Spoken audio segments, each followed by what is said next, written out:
And hello, we are live. Welcome, welcome, everybody. Welcome to. Hi. Yep. Ahoy hoy, as as one would say. We are Anime Church, the church where you can cosplay. And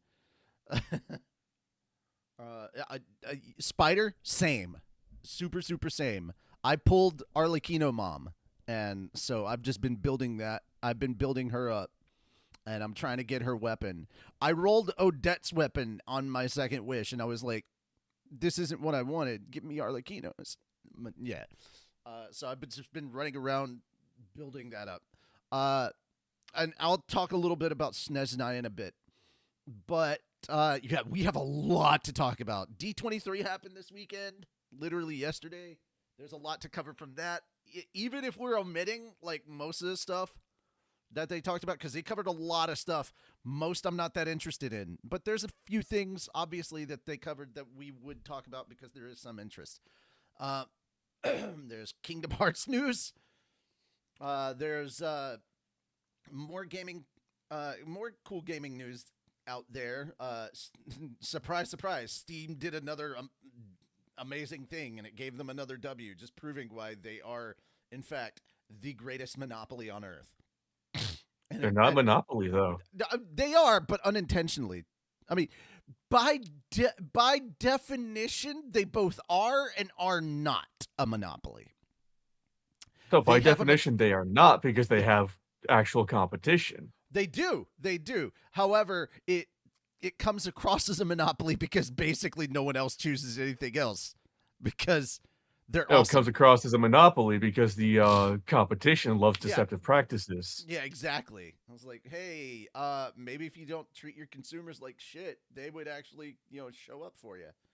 Anyway, and we've got a bunch of anime news and crazy stuff going on. I will also be giving my thoughts on Snezhnaya.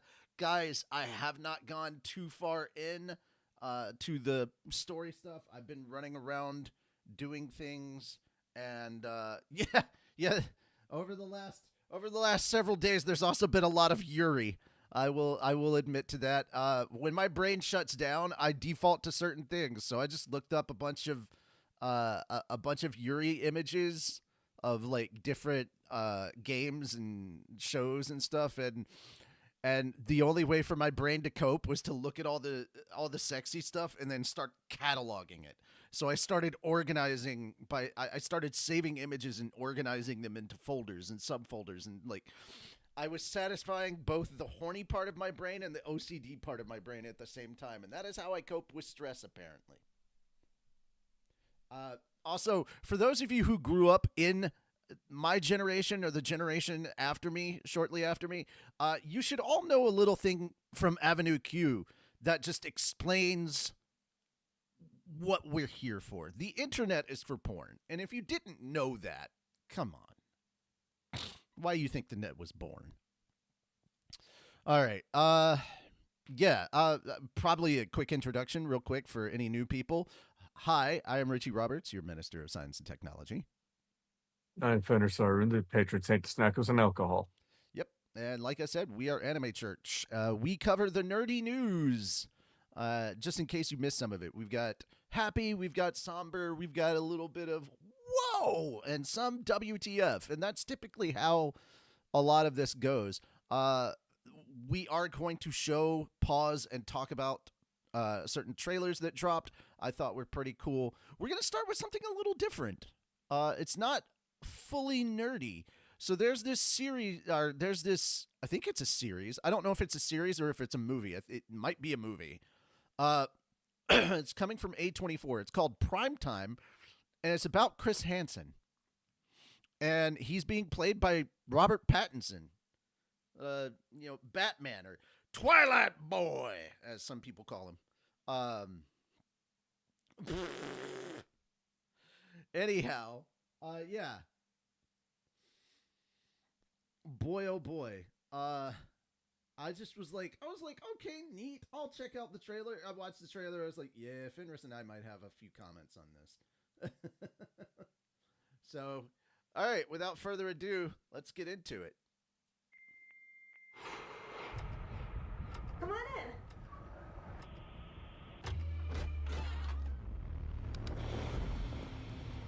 Are you sure your parents aren't home?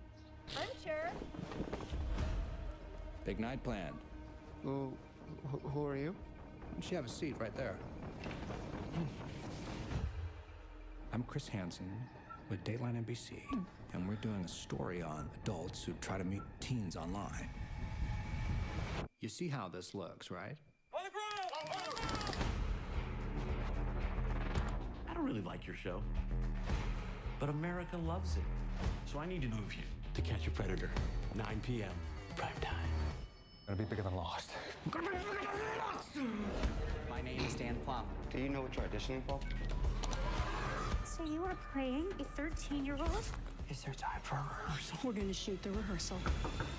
Come in. They're gonna love that. Dude, wait, what do I know this guy from?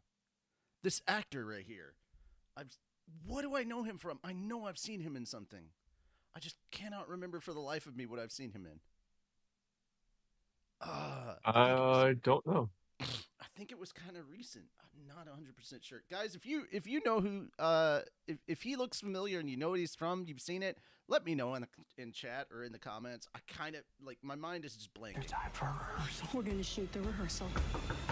Come in. They're gonna love this. Predator has never earned the recognition it deserves.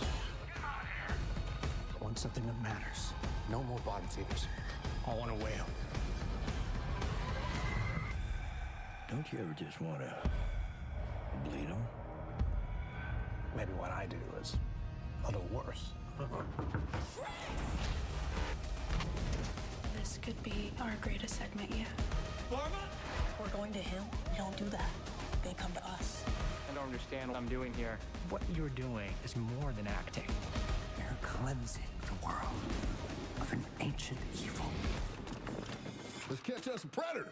Who gave you permission to do this? You have no plan. I have to put him on television. You're gonna be so proud of me. I don't want to be that person. Your definition of bad and my definition of bad are vastly different.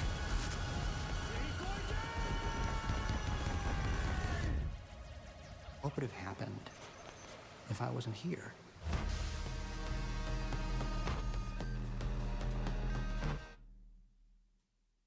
All right.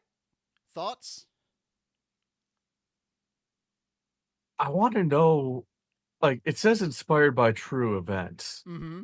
How much of it is actually true is my Right. question.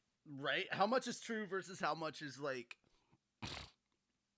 And dramatized how much has Chris for- Hansen actually approved of in this? Right? That I'm kind of curious about too. I'm gonna pull up IMDb because it is bothering me where I know this guy from and why I haven't like. It's bothering me. I don't know where the actor is. So who the actor is? Like I know him. I just don't know. You know him, you just don't know him. Mm-hmm. Mm-hmm. So, yeah, I'm looking. Yeah, Anna Faris. Jonathan Lipnicki is in this. Huh. Haven't seen that name in a while. Interesting. Mm-hmm.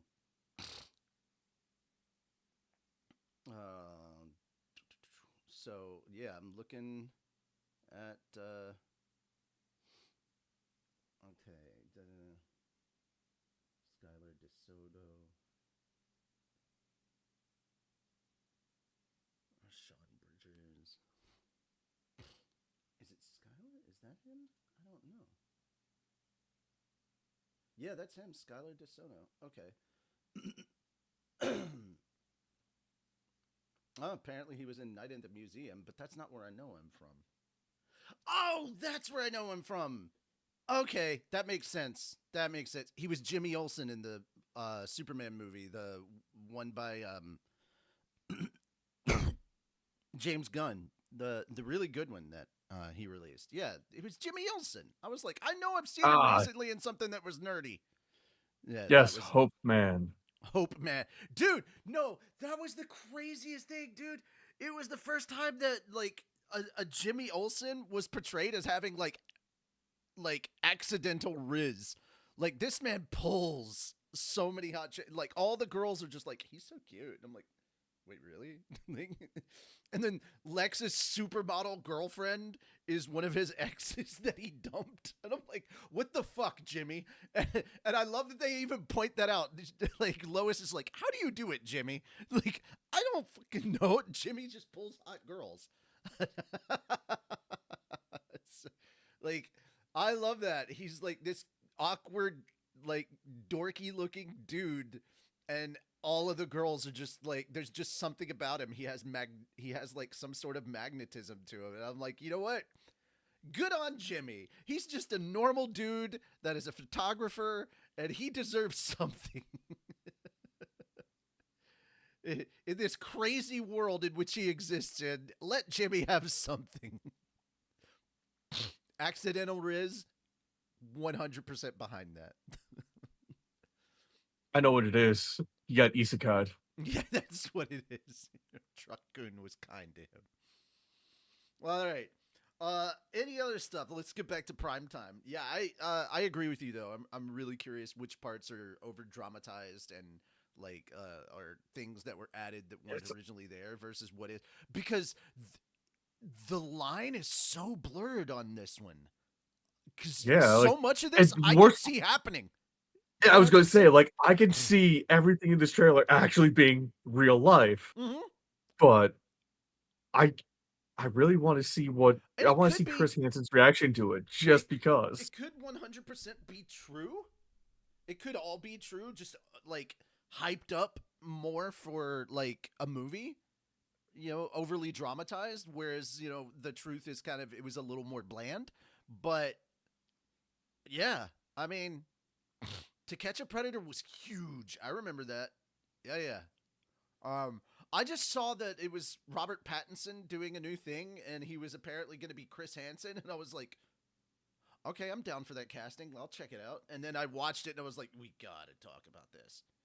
Like, especially considering what the topic of what's being covered, you know, the whole To Catch a Predator thing. Holy cow. Yeah. This is some heavy shit. I want to see this. I'll probably watch it on streaming. Like, that's not an insult. Like, if I say I'm gonna watch it on streaming, that's not an insult to the movie. It's more the fact that theaters are so expensive nowadays. Like, a trip to the theater is not cheap, and yeah, No, it's not. yeah. So, again, me saying I'll watch it on streaming, I'm literally saying I will spend money on a streaming service, which is somehow still cheaper than theaters. More expensive than cable, but cheaper than theaters. For that whole thing. So yeah, I'd definitely watch this. I'm super interested. What are your thoughts in that regard? I definitely want to see it. Yeah. I like it when there's something that like neither of us were expecting to be into, and then we see like a trailer for it. We're like, sold, 100% sold. Or see the first episode. Yeah. Oh yeah. We just something comes out of left field, and we're like, oh shit, I'm a fan now. Yeah. Kind of like when we saw the first trailer for Clevitus, we were like, oh shit, this is interesting. God damn it, there's another show we're gonna watch. And then we watched it and talked about it. We were like, oh my god, this is so good. I haven't started watching season 2, but I'm super excited for it. I did finally catch back up on Slime. I was very happy with the episode that we got. It was the episode where Guy Crimson learns about the other 3 demons that got named. Yeah, I'm like 6 episodes behind. Oh, you're gonna enjoy that when the reactions are so good. Oh man, yeah, it's a good fun time. All right, moving on to the next thing. So, yeah, like I said, D23 happened. I was not expecting to see this, and I was not honestly expecting Vision Quest to look so interesting. So to give a little bit of context for Fenris real quick, there was the WandaVision series, which was it was interesting because it was kind of like spoofing and parodying like old TV sitcoms throughout like the generations and stuff. And it was focused on Vision and Wanda just kind of trying to have a normal family life kind of thing. And then weird shit keeps happening. And I don't want to go too much into it, but like, long story short, this is after the events of Endgame and Infinity War, so Vision is actually dead. This is the process. WandaVision was the process of Wanda trying to cope with the loss of her love, right? And in that series, the government created a duplicate of Vision, or at least the closest they could get to it. And the version of Vision that Wanda created with her powers and like something equivalent to the Mind Stone interacted with this version of Vision that we're about to see here, and brought up the whole ship of Theseus. Is like, is it still the same ship if the parts have all been replaced, kind of thing. And so this is that government made version that has all of the memories and everything from the original Vision when they interacted in the previous series. And that's kind of all you need to know, because that version just kind of took off, and apparently this one is very cerebral. So yeah, that's the thing. It's none of this has been your typical superhero fare within this part of the DC television stuff. It's all kind of been interestingly psychological and emotional and kind of like small scale stuff, which is what I appreciate, even though some of the consequences are like affecting greater things out there, the focus is still kind of small scale. And for quick context, because they do use the term trilogy in there, WandaVision was the first series. Then they had Agatha All Along, which introduced Lady Death. So a lot of witchcraft and occult, and we meet Lady Death, and that's the second one. And then Vision Quest is, of course, the third one. And it's all like, you could watch them separately, but they are technically connected. So Before you started working here, I remember when you'd come in all the time with that redhead. I was a different person back then. How about now? Anyone waiting for you tonight? No. Home is just me. It's like I'm losing my Who am I? I was an Avenger, but I'm not a hero anymore. I have his face, but not his virtue. All I have is his name. Welcome home, Vision.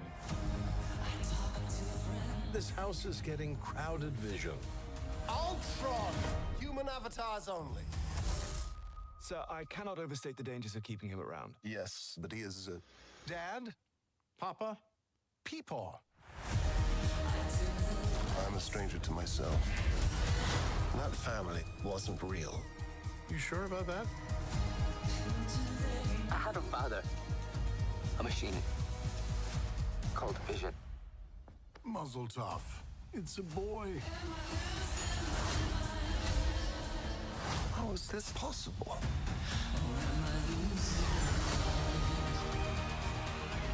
Free your soul and save your son.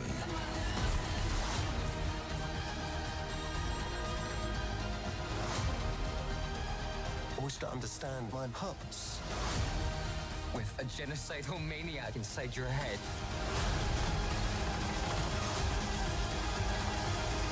Nothing bonds a family together quite like mortal jeopardy.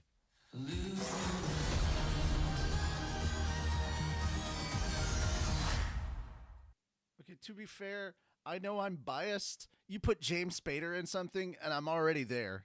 Like, I love him as an actor. Like, he's fucking phenomenal. All right, well, go ahead and give your thoughts, because I'm curious as a non-superhero person what you think. Okay. Biggest glaring question for me. Mm-hmm. Why is it okay for Wanda to fall in love with a robot, but men can't?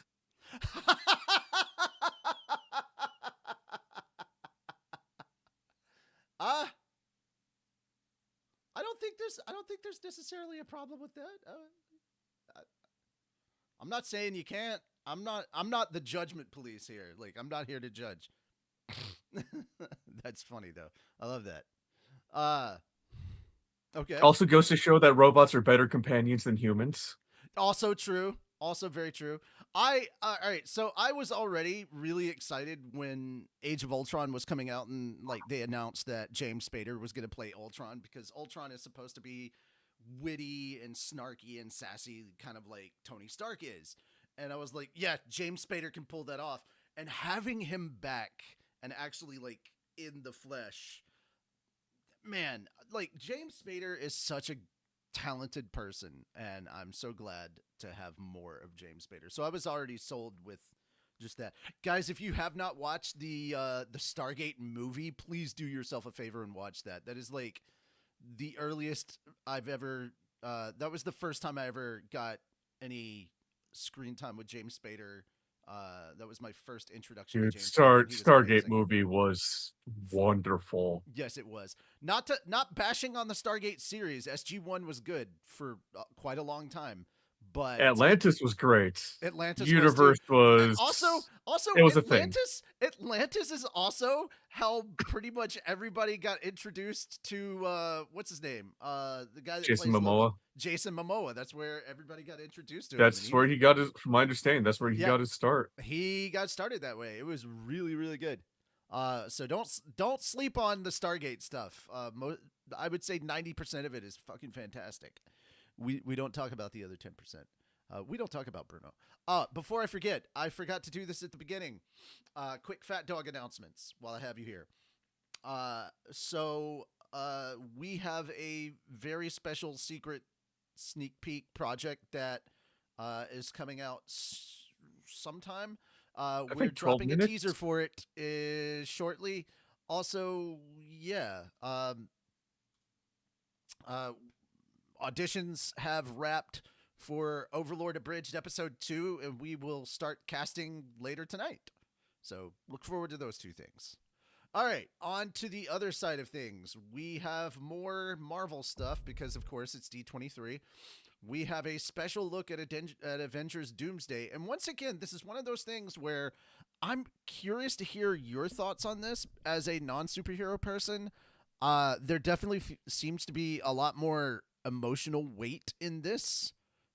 While it does have like your typical superhero feel, it just feels more grounded because it's more emotionally charged as a trailer. So I'm curious to get your thoughts. So here we go with was always the smartest guy in every room. Doomsday. He used to be different.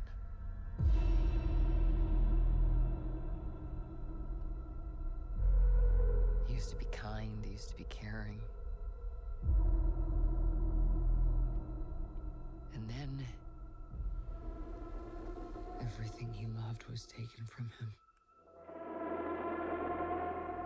I knew he was lost, but I did not realize that he was broken.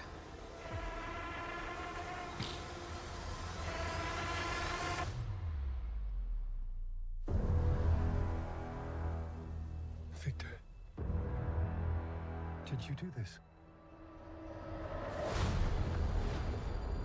All of you have lived stolen lives. But now you must give them back. Answer me, Victor! Did you do this? I swear, you will beg for a hell long before I grant it.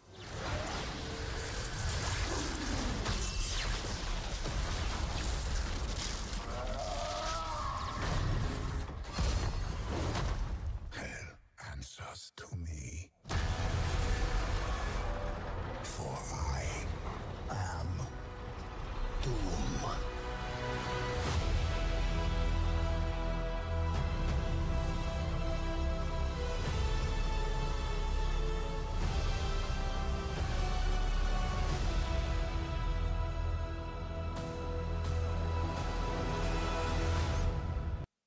Okay, so there we go. I'm disappointed. Are you? Yeah. Okay. There's no Channing Tatum Creole. Zero out of 10 trailer is a flop. Yet. Also, speaking of, they did have a little gag video come out where where they have Hugh Jackman on screen talking, and you can hear Ryan Reynolds whispering off to the side like he's Deadpool, just being like, "Hey, if they need any more people, tell them." Yeah, he's like, at the end of it, he just looks over off the side and goes, "I hate you. I know, me too." Like, God damn it. It's so silly. I love that Hugh is down to clown with the Deadpool stuff. Like, yeah, it just shows he's got such a good sense of humor about it. And yeah. But yeah, this definitely felt more emotionally charged. I also like the darker trailers, you know? This definitely felt a lot darker and more serious. It gave us a bit of story context, and now you kind of get the motivation. So, yeah, Doom had a wife, Doom had a kid, and they were taken from him. I don't know how, but they died, and he snapped. And, whoa, when a good man goes bad is kind of the motif here. And I'm like, yeah, I can dig it. And that's strong motivation. Losing family like that is a super strong motivation and something I think we can understand and kind of relate to. So, yeah. That's the other thing about Doom. Doom is a villain, but he's an understandable villain. He's not there for like just to be a villain. Don't get me wrong. I love the whole Skeletor, I am the villain, I'm not going to change. And I'm like, yeah, that's exactly what you should be. But Doom is a very complicated character because he used to be just a normal dude, and he used to be very close friends with the Fantastic Four and stuff, and he's like equal in intelligence to Reed Richards and all that. So, yeah, very smart guy, pushed too far. And I'm down. I like that. I like that story. Is it a cliche? Yeah, probably, but it's a damn good one. Also, cliches work, people. There's a reason they're used. Any final thoughts before we move on? Nope. All right, cool. All right, so now we get the most interesting thing. There's a trailer that you submitted that I have not seen yet. So the final Resident Evil trailer dropped. I don't know when. How soon did it drop? Just today? No, yesterday. Yesterday. I don't know how this flew under my radar, but yeah, I'm here for it. So I haven't seen this one yet. So this is interesting. All right, let's get to it. Hey, you got time for another run? Raccoon City General pays double. No sweat. Signal sucks here. Can you hear me? I'm gonna stay with Katie for a bit, I think. Michelle, please do not go stay with You freaking don't care Katie. enough to come home and have this conversation. Seriously, I'm working. This could be some 8-year-old boy's heart or someone's mom's brain.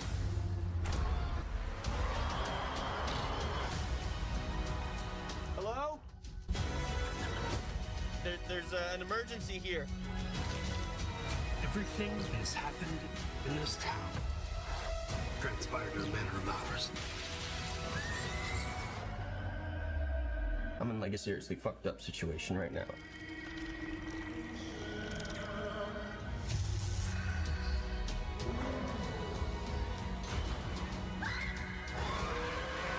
Oh, liquors. Fuck it. Oh, I heard a chainsaw. I'm very happy about that.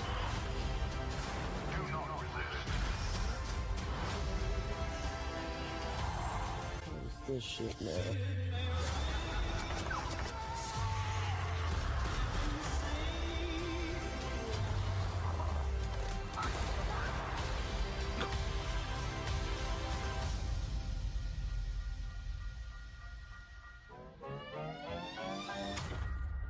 Okay, yeah. Hello? There's a... Yeah, that feels very Resident Evil. Like I said, this, like I told you earlier, this one feels like the most Resident Evil out of all the trailers. Also, Jesus Christ, Crystal Lake? Fuck, I'm gonna have to click on that and check it out later. Crystal Lake. Why is it the same song? Is that just... Good question. Yeah. Like, okay. Oh, this is not a new trailer for Crystal Lake Peacock's coming 20. Dude, I don't.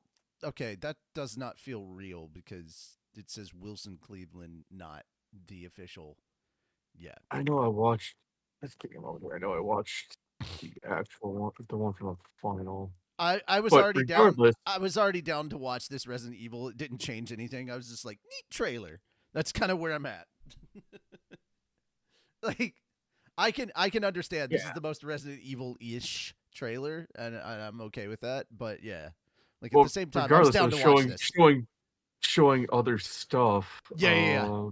I am curious if that little baby thing is what he was carrying, that little baby embryo looking thing, or if we're being catfished into thinking it is.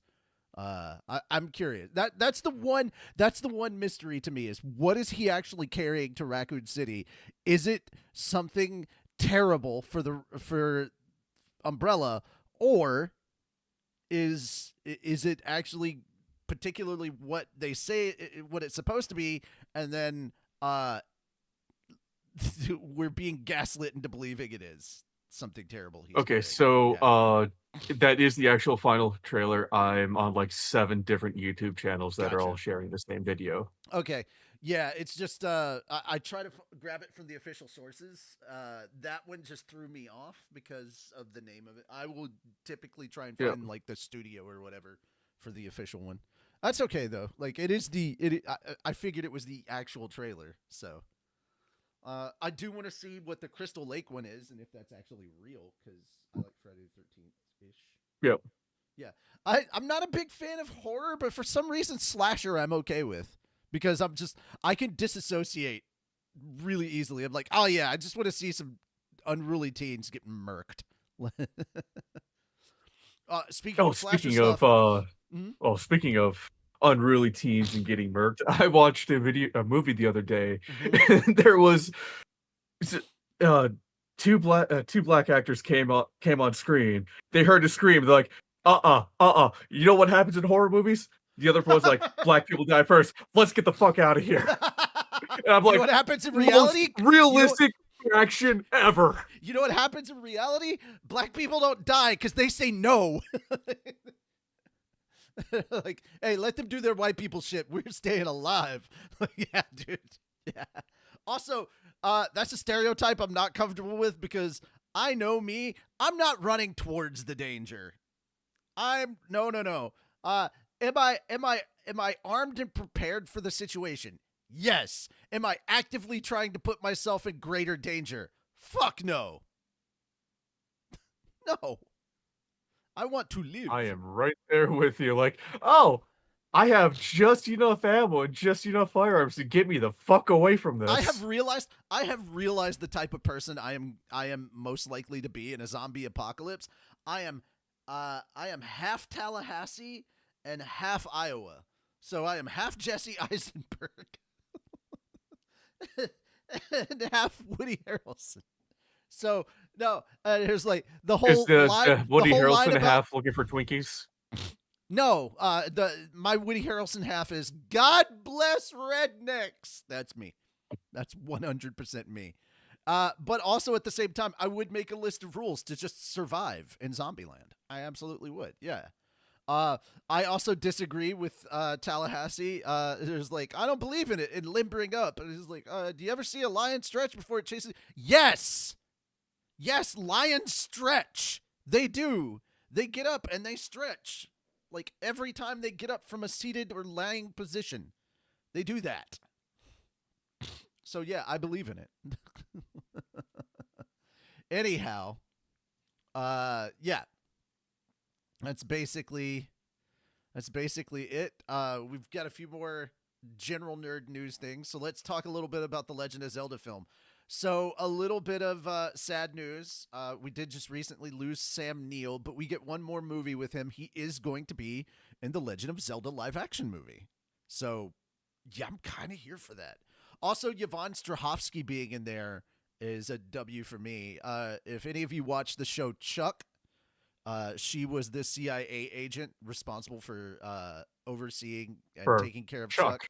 Yeah, for Chuck, and they had a quote unquote relationship. So I never got to see how it ended. I kind of fell off, but yeah. You're not the only one.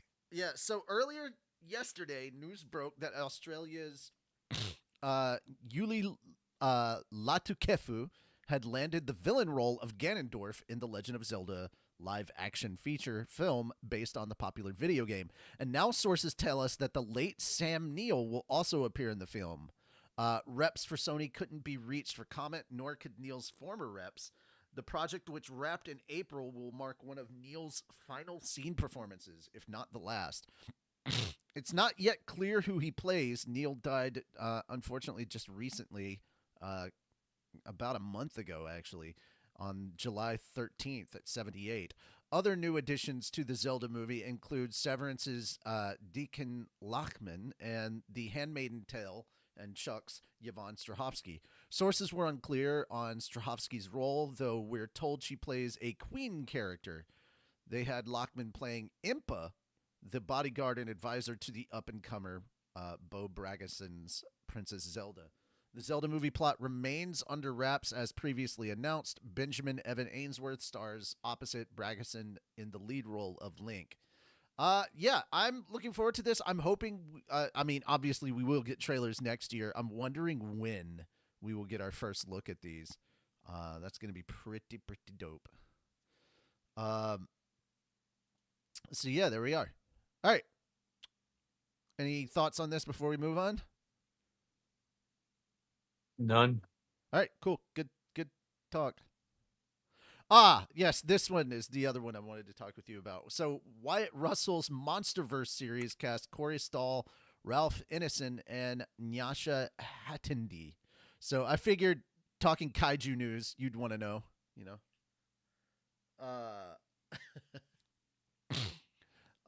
they joined series lead Wyatt Russell, who will again play Lee Shaw, as well as Millie Brady and Pillow Asbeck. Exact character details for those besides Shaw are being kept under wraps. Stoll is okay, so this is for the prequel to the Monarchs movie or series or whatever, but basically Monarch in the world of the kaiju, Okay. So that's what this is about. It was casting announcements for it. And I didn't know they were making a prequel to it. Yeah, neither did I. So there we go. Variety has confirmed that Corey Stoll of Imperfect Women, Appropriate, and Billions, Ralph Ineson from The Witch, The Fantastic Four First Steps, and Nyasha Hatendi of Agatha Christie's The Seven Dials and Casual will appear in the new series, which was originally announced in December 2025. Yep. So this will be a series leading into, I guess, the creation of Monarch in the kaiju universe. Well, that explains why we didn't hear about it, because December we did not pay attention to shit. Also true. Yeah, we were off and not taking much looks at stuff. So, all right. Sorry that these are so short, but we've got so much to cover that, yeah, I kind of get through it. On to the next thing. Let's get to gaming. So I want to talk about this great Steam W that happened. So Steam refunds a player with 470 hours in Battlefield 6. Uh-huh. You heard that right. If a recent Reddit post is to be believed, and actually it got confirmed, this is real. A Battlefield 6 player has just managed to get a full refund on Steam despite having put 470 hours into the shooter since launch. The Redditor's refund request comes after several game modes were recently removed from Battlefield 6. When Battlefield 6 launched in October of last year, it released alongside 8 unique game modes. One of those modes was Rush, a smaller scale, more fast-paced mode that's been a favorite among fans since its introduction in 2008 Battlefield Bad Company. Rush wasn't perfect out of the gate, however. During Battlefield 6 open beta weekend in August 2025, EA acknowledged that Rush mode had some serious balancing issues, with the objective timer for exploding on IMCOM being far too long, thus favoring the defending team. These issues were largely resolved by the game's launch, and Rush has gone on to be a core part of Battlefield 6's multiplayer. That is until its sudden removal on August 4th. On August 7th, Reddit user Explore Everything Once posted on the R Battlefield subreddit claiming that they'd just been given a full refund on their purchase of Battlefield 6's Phantom Edition on Steam. This post has gained quite a bit of traction over the weekend as the Redditor claims they received this refund after putting 470 hours into the game since its October 2025 launch, giving that Steam's usual refund policy is only offer refunds on products that have been purchased in the last 14 days and have been played for less than 2 hours. This post has turned a lot of heads. In their original post, the Redditor explains their reasoning for the refund, citing the recent removal of modes like King of the Hill, Squad Deathmatch, and most importantly, Rush, which was the mode the user reportedly had the most time in by far. These game modes were removed rather suddenly as part of Battlefield 6's 1.4.1.5 update on August 4th. With the official Battlefield social media account stating this was done to improve matchmaking quality by focusing players into the playlist seeing the most activity. Following the removal of these modes, Explore Everything Once contacted Steam support and explained the situation, linking the agent to the official Battlefield website and the community broadcast that confirmed the removal of Rush. According to the Redditors, the Steam agent agreed that wasn't right and allowed a full refund of $109.24 that the user originally paid on launch day for Battlefield 6's Phantom Edition. Naturally, the replies to this Reddit post were initially very skeptical, with Steam famously having a better refund system than console storefronts, but still a fairly strict one. Replying to the skeptics, Explore Everything Once stated that they've been a Steam customer for 22 years and have 2,500 games on their account. That's rather small. And that they've only ever requested a refund once before. The Redditor also provided a screenshot of their purchase history showing the refund for Battlefield 6 on August 7th. Holy crap. Now, I think this has been confirmed, but don't take my word for it. Do your own due diligence, guys. But if this is true, yeah, another giant Steam W and a huge L for EA. Guys, get your shit together. Also, I just noticed this. I wish I had added this. Resident Evil Requiem turns digital versus physical games debate around. I wish I had added that. I would definitely be chatting about that. But what are your thoughts on this, guys? What are your thoughts, Fenris? Fucking good on Steam, because I've been playing Battlefield 6 since the closed alpha. Mm-hmm. It has gone through so many changes. It feels like they're just going back to being a Call of Duty clone again. And the fact that they removed so many game modes, they're taking away value from the game that they promised the consumers and initially had, because it's too much for them. It's kind of like I can't disagree with people who left Destiny after they sunset content that people had paid for. I was like, yeah, no, I absolutely understand. And I mean, they explained the reason why that they did it because of console limitations. The files were getting too big, but also people called that out as bullshit when you look over at Call of Duty and their file sizes are double the size, and they're like, yeah, but we didn't want to be that. And they're like, tough titty, you sold this content to people. They should have access to it. And yeah, at the end of the day, I can't argue in favor of Bungie on that one. Like, I absolutely agree. If you pay for content, you should be able to have that content. So that was always a dark spot on Destiny, and I totally get it. And apparently there were a lot of people in Bungie, a lot of devs at Bungie who were yelling at the higher up saying, yeah, we know this is a problem, but don't do this. And yeah. And keep in mind, they sunset that content for the game when they became independent. So this was a wholly Bungie decision. This had nothing to do with Activision. Activision was trying to push them to go ahead and do Destiny 3, which honestly they probably should have. Just done the rest of it as a separate game so people could have kept their content from D2. Oh well, moving on. Oh yeah, so we got some more Kingdom Hearts news. 2 bits of Kingdom Hearts news, and one is the trailer. Like I said, D23 happened, and Disney does have a lot to do with Kingdom Hearts. So I have not seen this, so this is going to be the first time we both are seeing this. And apparently this is live from D23. I have not. Okay. Brings back memories.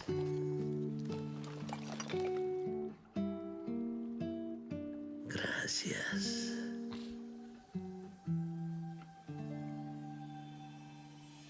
Huh? Wait, what happened? He's been forgotten. When there's no one left in the living world who remembers you, you disappear from this world. We call it the final death. Hey, it happens to everyone eventually. Come on, De La Cruzito. You got a contest to win.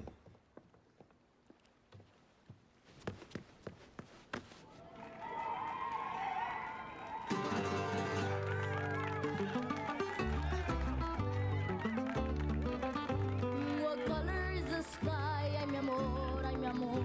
You tell me that it's red. Ay, mi amor, ay, mi amor. Where should I put my shoes? Ay, mi amor, ay, mi amor. You said put them on your head. Ay, mi amor, ay, mi amor.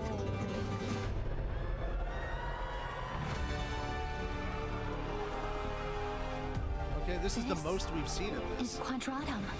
They're asking for Dandelion dispatch.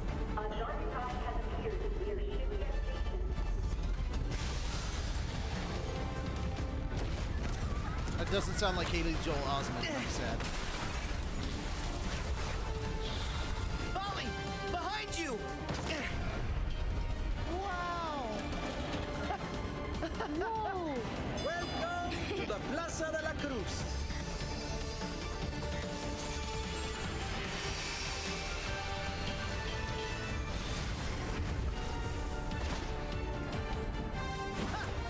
Yeah! Yeah!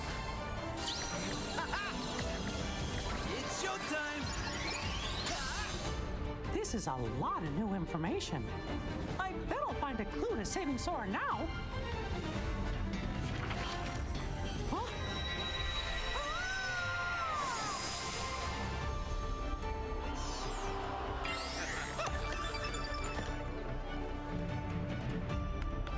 I hear dearly beloved. When folks disappear above, is this where they always end up? But Sora isn't here. Wow.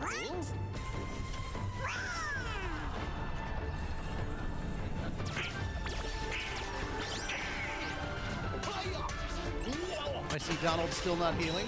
Absolutely 100% Kingdom Hearts. Huh? What? Sora, is something wrong? What can you see? Sora! Hey! Whoa, We got a problem with that! Whoa! Here's a surprise. You're looking pretty good for an old coot.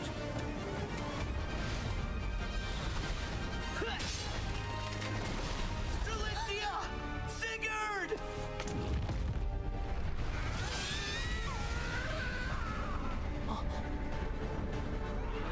Noctis, okay.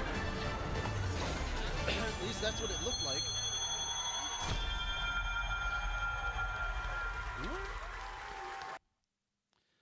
Alright, finally they showed something that I actually am interested in. Like, aside from just like Kingdom Hearts looks way more realistic now. So, yeah. I'm just glad he has normal sized feet.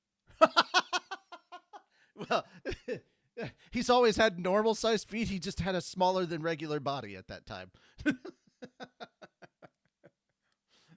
Sora in his clown shoes. Good times.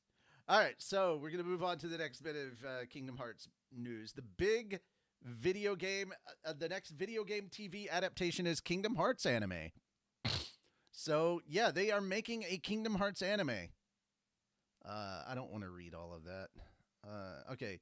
A good Kingdom Hearts game is such a delight to watch in action that it's also kind of great television. So it makes perfect sense to me that an anime is on its way to the Disney Channel and Disney Plus. The news was also announced last week at D23, Disney's big biannual fan festival. Notably, Disney Plus has been named as a priority boycott target by the DBS movement, protesting the role of various corporations in Israel's ongoing genocide of Palestinians. Okay. Not going to dive into that, but yeah, it's being boycotted by more than one group of people. Let's just say that.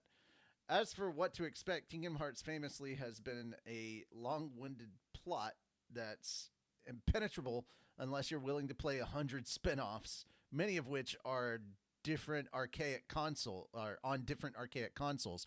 Given that, you might be wondering, will a season of TV explain this gargantuan story to me? Will I finally get it? Well, while we don't have much to go off of just yet, the answer is easily guessed. No. Yeah, I agree with that. While Disney has said the show reimagines the iconic adventure with a brand new story, series creator Tetsuya Nomura is involved, and you have to remember, this is the guy who was hesitant to let Sora show up in Smash Bros. Because he might not get on with Kingdom Hearts canon. Yeah. It'd be amazed if this series didn't pull from, or at least reference, the decades of convolution that have come to define Kingdom Hearts. And I don't even strictly think that's a bad thing. Picking through the endless sea of details is half the fun.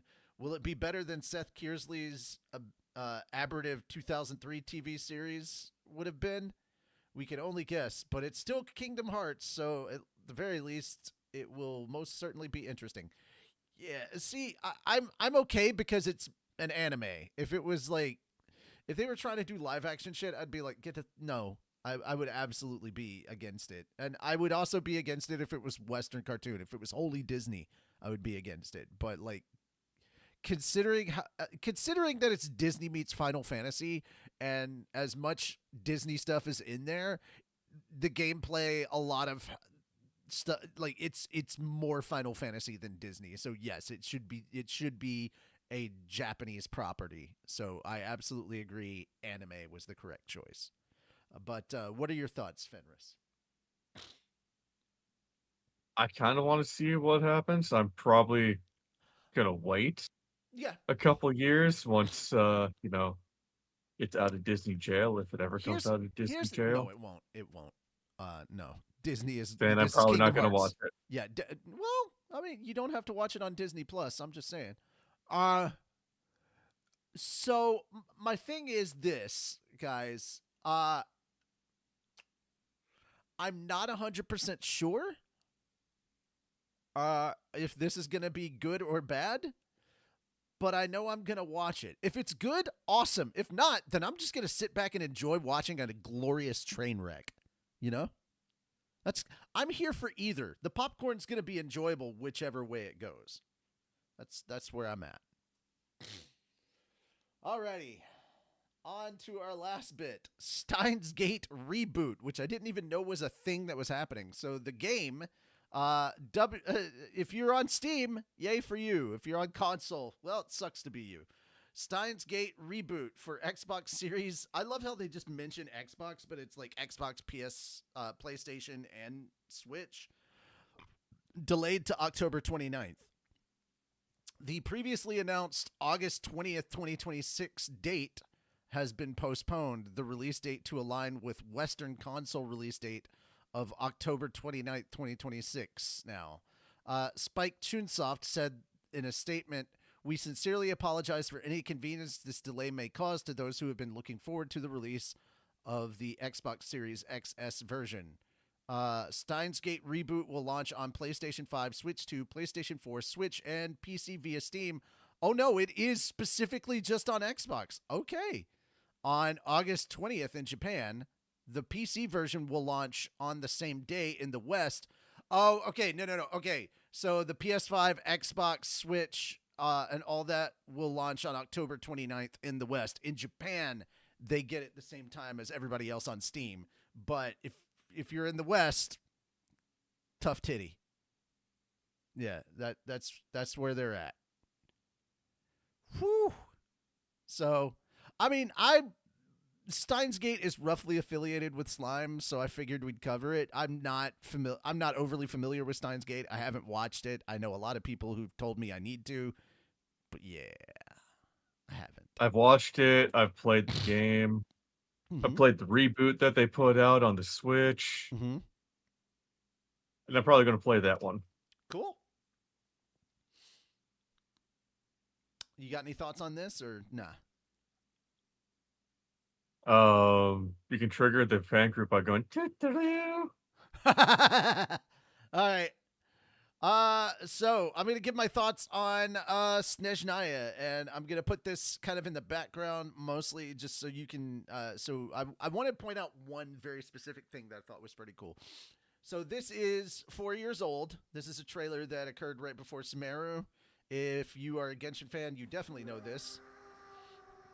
But here's the music for Winter Night's Lazo. And this is the funeral for one of the quote-unquote villain characters in the game. And you can see the Pyro Crystal Fly. And that's all I need to show of that. Now, here's something that's really cool. And it kind of just shows like some subtle detail here.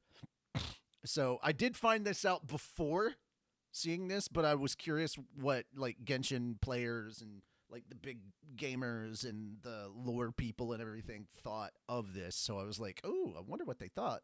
So you can actually physically go to the tomb of Senora from the actual trailer. So at the end of the trailer, she's in this building and it gets encased in ice because this is the nation of Cryo, right? And I'm going to mute it real quick. So just for copyright reasons, I'm going to mute it.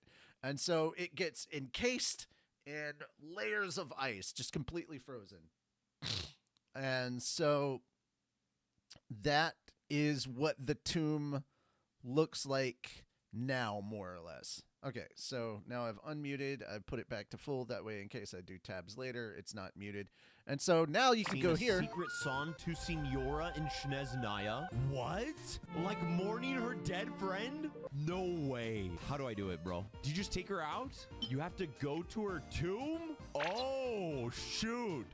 So already I thought it was kind of neat that you could actually go to the tomb. Like there were like you could walk there, you could physically go there where it was connected in association with like the main hub of Snezhnaya, where Snezhnagrad, which is like the location, the largest population center, the big city, and like its proximity to there. And so you're like, oh, okay, so now I have context for stuff that I saw in this like big trailer reveal like 4 years ago. But like adding this little detail just so we don't was have so Columbine neat. on our party right now. Let's see what normally happens. Oh, this is incredible, dude. The And so, thematics are same so, song. and you even have her crystal fly, and you hear the song in the background. And if you walk up to the crystal fly and touch it and keep following it all the way up to the tomb, there's an achievement, so you get some primos for that. But also, if you pull out Columbina, who is the person you saw at the beginning of the trailer that was singing, for those who know nothing about Genshin, I'm trying to be fair to new people. So if you're somebody who knows all about Genshin, you're like, why do you keep saying these things? Well, people don't play this game too, so I kind of need to give just like the barest of context. So this is normal. Now take out Columbina. Will we be gone long? The voice! So yeah, the voice gets added. It fades in and fades out if you take her off the field. That is one of the coolest Easter. And I thought that was such a neat little detail that they added to it. So I'm going to quickly give my thoughts on Snezhnaya. Keep in mind, I haven't gone overly far in the story, okay? I've made it to the parts where I can go exploring and unlock the map and do a bunch of stuff. And I've done mostly side stuff and run around and unlocked quite a few things. I've done general exploring and not much story. I've done some side story stuff, but it's mostly just farming primos so I can wish for things without spending money. And I gotta give it to MiHoYo. They've given you plenty of chances to like get primos. They are throwing primos at everybody because they want you to wish for new characters, and they really want you to enjoy these characters. And I'm kind of liking it. This is the quote unquote Siberian Russia inspired area, and yeah, I'm having a lot of fun with it. I love that they've added so many new enemy types and they play differently from each other. So I'm not seeing the exact same enemies I've seen all over Tivat. There are no treasure hoarders here. Like the Snezhnayan characters are so interesting and different. There's many different types of Fae that you're fighting. I actually like the weather system in Snezhnaya because it is the land of ice. It is freezing cold, and you have to be near Kresnik torches to stay kind of warm, but it's not nearly as much of a struggle as it is up on Dragonspine. So I'm already way happier. I don't like going to Dragonspine because of the cold effects that go on there and how annoying it can be. But Snezhnaya is a whole different beast, and I'm glad that they made that much better. Like, cold is still an issue, and it can damage you, but, like, you have more opportunities to, you know, stay warm while you're out doing things and exploring. Keep in mind, this is just the first release. There's only 2 major Archon story quests. They will be releasing more and more content. By the time I jumped into Nodcry, there was only 1 area left, and when I jumped into Natlan was completely finished and had been finished for a year. So I got to just kind of binge through everything, and now I'm going through and having to wait as they unlock areas. But I am very much enjoying this stuff.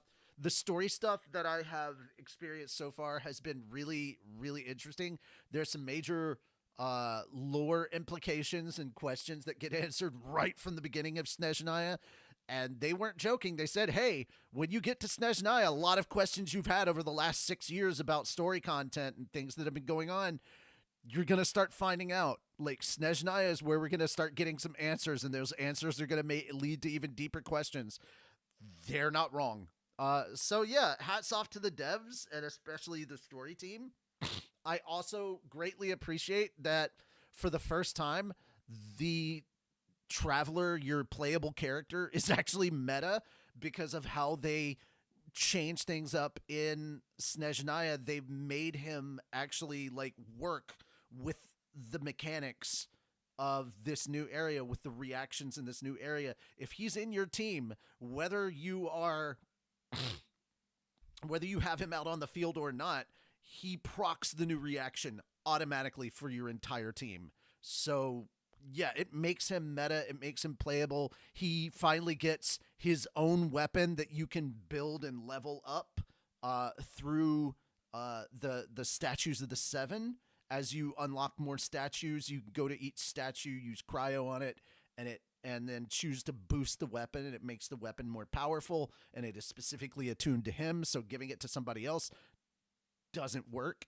I think that is amazing. And I've gone into some of the in-game content and used Cryo Traveler in my team, and I got all the way to floor 12 in the Abyss, and he did pretty good. Keep in mind, guys, I'm not a whale. I'm not going for like huge DPS numbers. I don't have like a lot of C6 5-star characters with R5 weapons. I'm doing what I do. My main team shreds. My backup team could use some work, but since I added Arlecchino to it, I am doing double fire damage with Moika, which is the strongest pyro user, and the second strongest pyro user, which would be freaking Mommy Arlecchino. But yeah, and depending on how you build them and how you get your artifacts, it all matters. And so I'm doing decent damage. I'm just not doing as much damage as like my primary team does. My primary team kicks so much butt. But to be fair, it's 3 Archons in my primary team. So I have Zhongli, I have Raiden Shogun, and I have Nahida, and then to just add insult to injury, Sandrone. So 3 Archons and a Fatui Harbinger. I know that means absolutely nothing to no one who plays the game, but like if you play the game, you're like, oh yeah, no, that makes sense. The damage would be crazy. Yeah. All right. That being the case, that's my review. So far, I'm 9 out of 10. I'm having a lot of fun running around and doing stuff, and even when I'm hopping out of Snezhnaya, I am still having fun, just running around, gathering stuff, and finishing up. I've been finishing up a lot of the desert stuff in Sumeru because I'm just trying to 100% all of the achievements for more primos. So I have been I did most of yesterday. I did not spend long in Snezhnaya because I'm just trying to boost up Arlecchino, and then as soon as I get all the stuff I need for Arlecchino, I will go back. But when I get back to story content in Genshin, I will be streaming it. So yeah, run over to my channel and do that. All right, that's it. Yeah, that's everything I got to say about that. Let's move on to anime. Hey, I'm looking forward to this. Reincarnated as a Sword, Season 2, new trailer and key visual tease Sky Island arc. Also, they announced the release date. It's going to be an early release of September 30th. So most of the stuff is coming out in October for next season. This is dropping at the end of September, and I'm very much looking forward to it. I love Sword Dad. I think it's great anime. I'm also really digging the light novels. Fenris, before we get into this trailer, what are your thoughts on Sword? God damn, it's about time. Right? All right, let's check out this trailer. I hope you're just as excited as I am. Okay, let's go to YouTube. Oh, yes, and we've got English subs on this one. So, yeah. God damn it. High Dive puts subtitles on their shit when they put it up on YouTube. W in chat. W's in chat, people. 君たちの実力を見込んだ上でダンジョン攻略の手伝いをしてもらいたい。冬とだろ。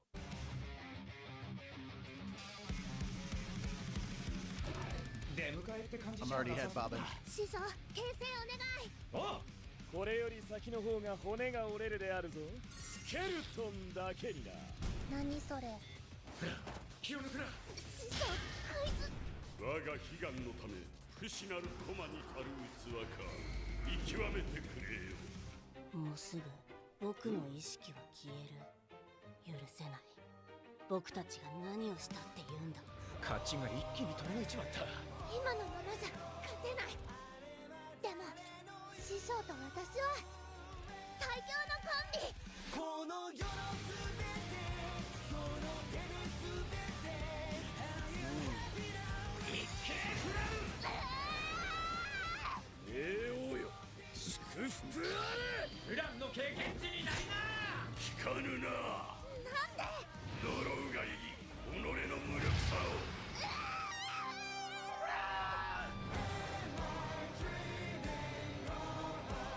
頼む。普段だけでも助けてくれ。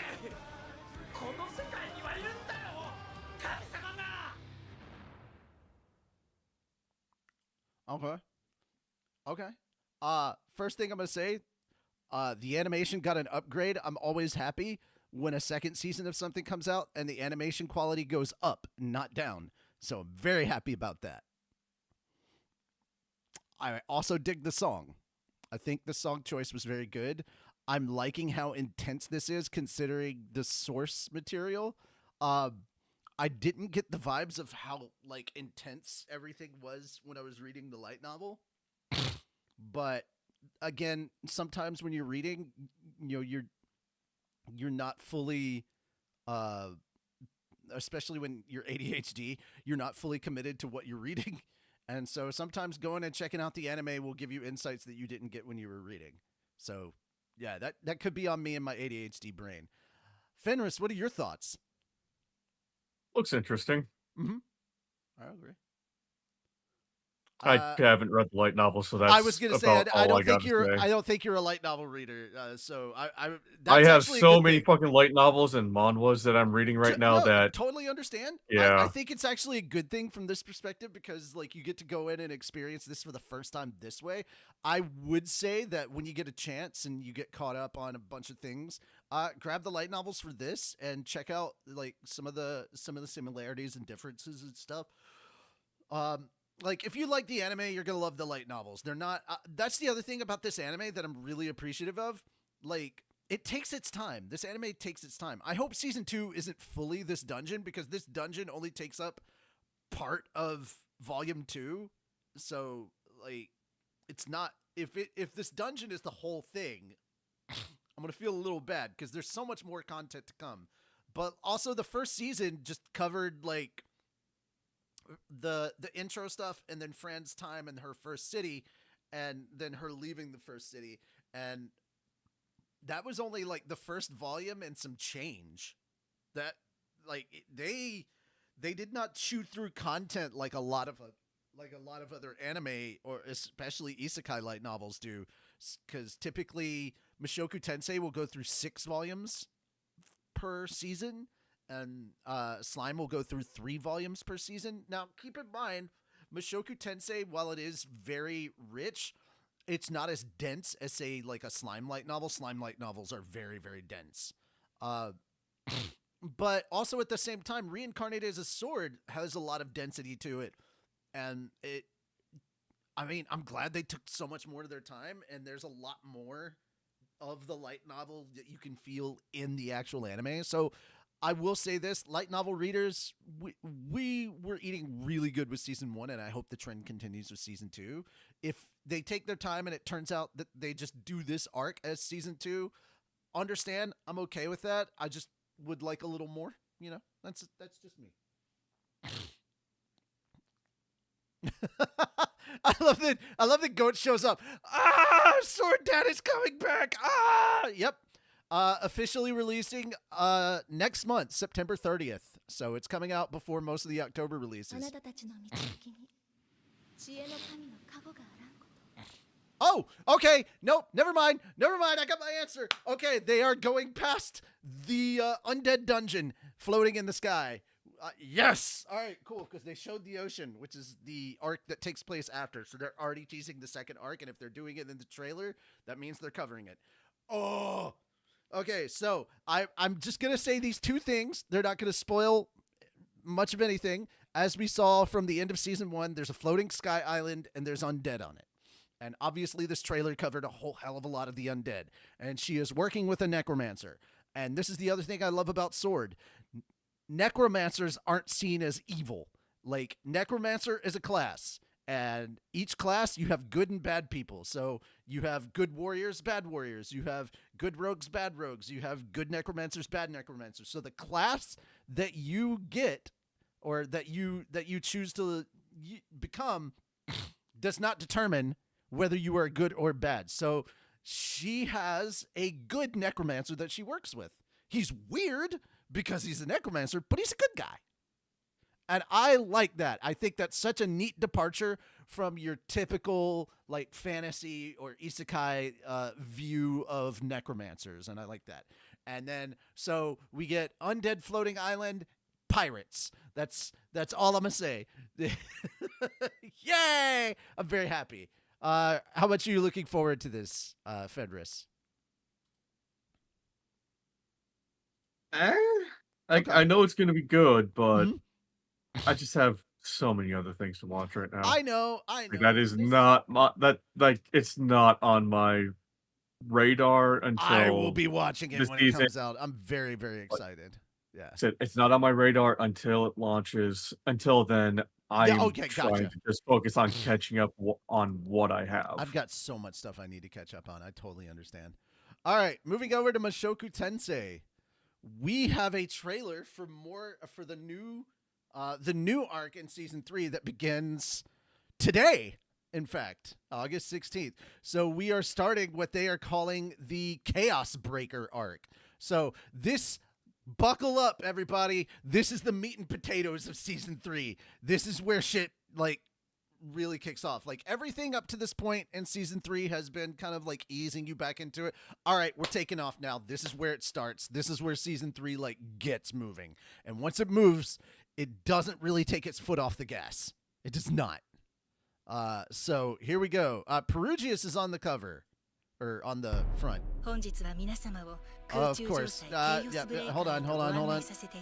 God fucking damn it. I hate that they do this. Stop with your autoplay bullshit. Jesus. All right. Is there subtitles on this? Probably not. Yep. Yeah, just Japanese subs. I hate when they do this. Give me English subs. Because it's Toho animation. That's why. Mushoku Tensei Season 3 trailer English subs. I'm hoping it's got one from... No, I don't need the 10 months ago. Filters this week. See if there's one with English subs. Reincarnation Season 3, Chaos Breaker, Anime Select 6 days ago. Does this have... Nope. Also, if you're going to repost it on somebody else's... on your own channel, at least put up fucking subtitles. God damn. Like, Jesus. Oh, it's an episode 8 preview. Okay. Mushoku Tensei official PV anime vibe official. Okay, so it does not look like anybody has subtitles for it. That sucks. Guys, put fucking English subs on your trailer.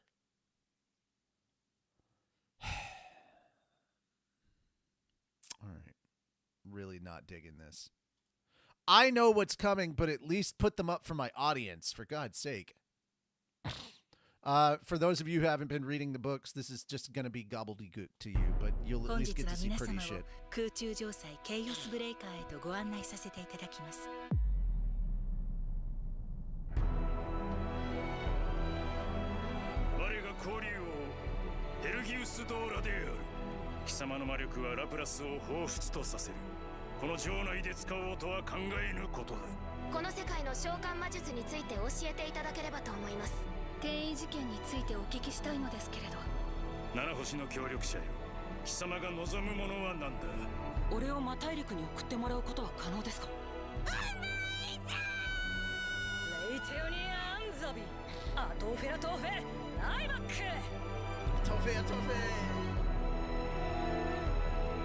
We saw Rikarisu again.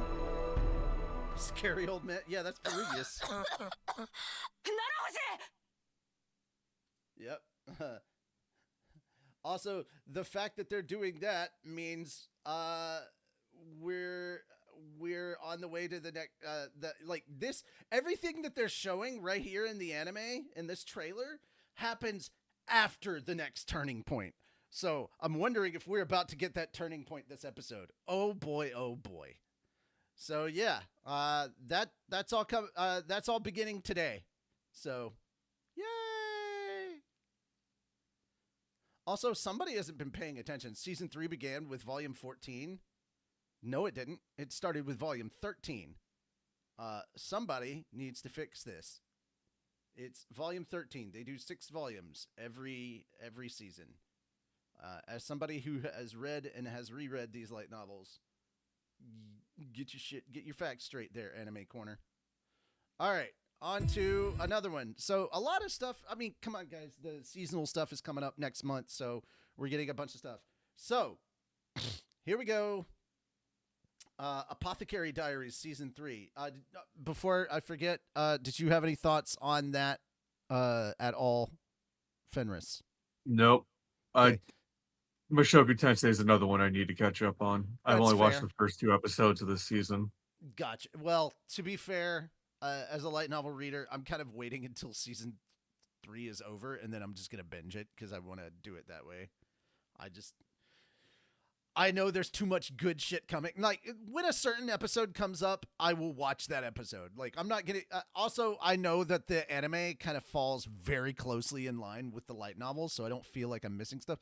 And honestly, the first 2 episodes, that's pretty much more or less what you need to watch, and you haven't missed anything so far. I will say that a lot of the stuff feels like your kind of day-to-day life, and from what I'm understanding from the information we got from that article, this is where the main plot finally picks back up. So it's been more of your kind of general slice of life stuff up to this point, and now we're moving back to, oh yeah, the plot. You know, it's kind of that vibe, if that makes any sense. All right, let's see what Season 3 of Apothecary Diaries has for us, especially since how Season 2 ended. I'm very interested. Also, this has subtitles. Thank you! 仙女のような娘の話を聞いたことはあるか？なんだか危険な香りがする。さ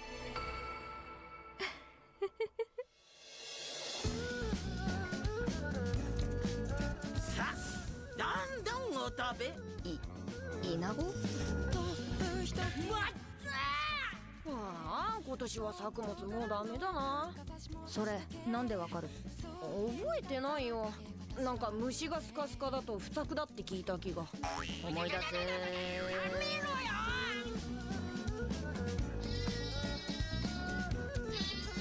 今年は飢饉になるかもしれない。ある噂を聞きつけまして。噂？お前だって気になるだろう。関係ない関係ない関係ないけど、一応行ってみるか。風を受け花を抜け雲を抜け風しもれ私だけ朝子だけ。謎の仙女と飢饉の足音。西の地で一体何が起こっているのか。今謎解きの旅が始まる。準備はできたか？行きましょうか。私だけ。薬屋の独り言。心癒し属性の痛みを消すことができる薬です。どうぞ。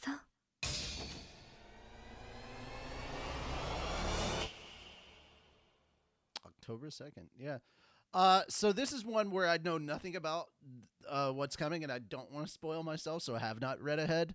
I'm really interested to see what's coming for season 3 of Apothecary Diaries. How are you feeling about this, Fenris? I have not watched it, and before you say anything, I'll get to it when I get to it. Okay. How dare you? What were you really expecting me to say? Like, okay. Oh, you have to watch it right now. No. Do it at your You own said that pace. about so many anime I have not started yet. I mean, so that's just my default reaction not to I anybody. really would like it if you did, but we're not covering it on the channel, so I don't give a shit. That's where I'm at. I've had that reaction from you. I've had that reaction from Tony, Kyrie, and a couple others that I'm like, I haven't started X anime yet. And it's almost always, oh, you have to start it now. And it's like, I'll get to it when I fucking have time. Come on. Well, I've just given up. Like, I'm just like, at this point in time, dude, you're never going to watch it. You do too much shit, and that's your own fucking fault. And I'm frankly done trying to tell you to watch good shit. So, yeah. I don't care anymore. My brain broke 2 weeks ago. I don't have the energy. That's where I'm at. Fair enough. Yeah. So, you know what? If you watch it, awesome. I get to talk to you about a really good thing that I love a lot. If not, your loss. I mean, but at the same time, ignorance is bliss. If you don't know what you're missing, then you don't know what you're missing. So. All right. Exactly. Yeah. Until somebody who has watched it that isn't me chews you out for not having watched it again. So, or spoils the entire series, like somebody I know who did that with One Piece. I'm not apologizing for that anymore. And I haven't spoiled the entire thing. Trust me. Over the course of the last 4 years that I've known you? I have not spoiled the entire thing. There is a lot I have not told you. Every new arc or every new season that we had talked about on the channel when Moon was here, you two would just go back and forth and be like, well, I don't need to watch this now. Cool, thanks. I mean, I haven't read the manga in almost a year. So there's a lot I don't know. Yeah. Yeah. So once again, I'm not apologizing. I've apologized enough. I'm done. I don't give a shit. Like, you watch it, you don't, I don't care.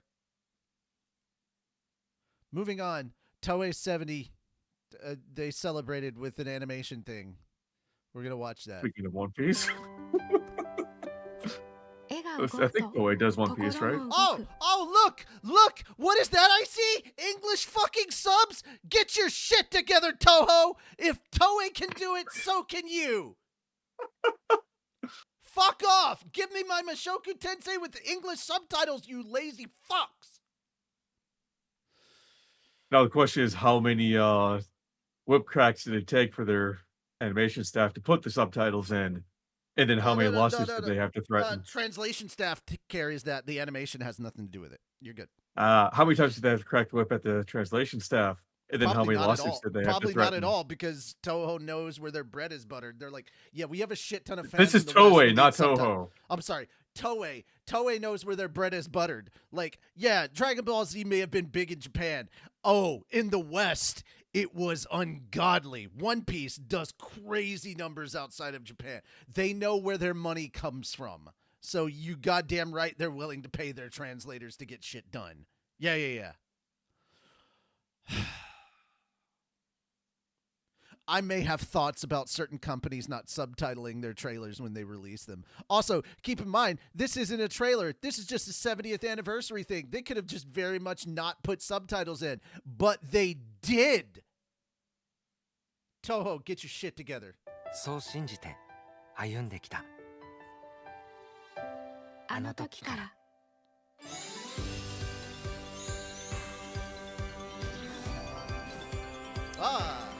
The robot era of the 1970s. Oh my god, here's where we're gonna get Dragon Ball Z and Sailor Moon, yep.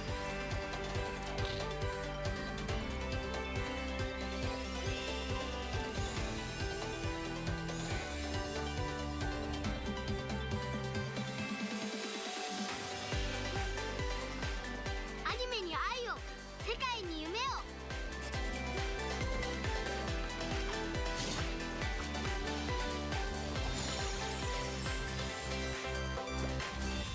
東映アニメーション70周年。 That was short, sweet, and adorable. I like it. I'm sorry, all I heard was Rimuru. So now in my headcanon, now headcanon is Rimuru starts Toei in his new world. Oh, wow. I did not know that Oshinoko Season 4 had dropped some stuff. Oh, well. All right, let's talk about some weird Oshinoko, shit. the final season? Yeah, exactly. All right, let's talk about some weird shit. So a Houston man was charged for terroristic threat over anime. I'm not joking. A man from Houston, Texas, has been charged with a third-degree felony count of terroristic threat against a public servant after allegedly leaving a profanity-ridden voicemail to the governor's office related to anime. According to the local KXAN station, the voicemail stated, "Profanity has been partially redacted in the below quote." I don't know which one of you you know what? I'm not redacting it. I don't know which one of you sons of bitches passed this motherfucking bill to get this damn shit blocking my motherfucking anime. But you whole asshole motherfuckers need to unpass this shit. Y'all are fucking ridiculous with your bitch asses. My Google account says I'm fucking over the age of 18 and your dumbass is passing these dumbass laws. I'm a fucking stab every goddamn one of you bitches. Unlock my fucking anime.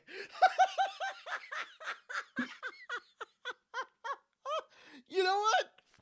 Valid response.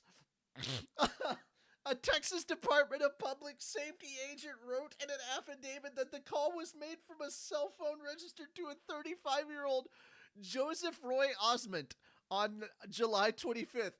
And I am very tempted to quote Krillin, and I'm gonna. You know, if he didn't, I would. The DPS said that the governor's office employee was in fear of the lives of himself, his coworkers, and the general public at the office. Osment faces a possible 10 years in prison and a $10,000 in fines if convicted. It remains unclear what bill Osment is referring to in his voicemail, but related laws may include the 2023 Texas law that required adult websites to verify a site's visitor's age before allowing access, which led to some sites blocking access to devices from Texas. Or in the recently passed Texas Senate Bill 2420, which requires app stores such as Apple's App Store or Google Play to similarly verify a user's age before allowing downloads. My guy, get a VPN. I tried that when I was in Texas. It didn't work. Oh, VPNs don't work in Texas? when I tried it, so I was down there 2 years ago for a concert. I tried a VPN to access High Dive because for some reason the hotel internet was blocking High Dive. Wow. And it just would not work at all. It would not even let me connect to it. I love Blebby, who is from Texas, just saying like, yeah, that's a Tuesday. I'm like, dude, yeah. I mean, based take. Yeah, is it okay to threaten people? Not really, but I can't sit here and say that I wouldn't be just as heated if my anime got taken away, especially because my livelihood is made using anime. So, now you're fucking with my work. But then again, I also use a VPN. So, yeah. I mean, certain adult sites are blocked here in my state, and I use a VPN to get around that. So, yeah. All right. I don't have anything to add to this. Do you? Oh, no VPN works in Texas. What the fuck? Yeah. Okay. Well, no. Then even more, this crash out is even more valid. If a VPN doesn't work in Texas, then yeah, I would understand that. Unblock my motherfucking anime. Also, Texas, you're the fucking land of anime. You have 2 studios. You have Crunchyroll Texas, and you have High Dive. Also, Houston, you're where High Dive is based. This just feels like biting the hand that feeds. That's all this is. All right, next.